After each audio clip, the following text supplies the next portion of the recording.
ভালোবাসার মানুষটিকে না পাওয়ার অনুভূতি যেন এক অপূর্ণ কবিতা। সুর আছে, শুরু আছে, কিন্তু শেষটা নেই। এটা যেন আকাশের মতো, যেখানে মেঘ জমে কিন্তু বৃষ্টি নামে না। সেই দরজার মতো যেটা বারবার খোলা হয়, কিন্তু প্রিয়জনের পদচারণা শোনা যায় না। ভালোবাসা যখন গন্তব্যে পৌঁছাতে পারে না, তখন হৃদয়টা রয়ে যায় অপেক্ষার ঘরে, যেখানে সময় থেমে যায়,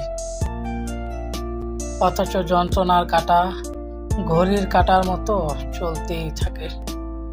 না পাওয়ার ভালোবাসা আসলে হারিয়ে যাওয়া নয়, বরং অমর হয়ে থাকা। কারণ অপূর্ণতাই মানুষকে সবচেয়ে বেশি মনে করিয়ে দেয় সে ছিল, সে আছে, আর সে থাকবে চিরকাল হৃদয়ের গভীরে।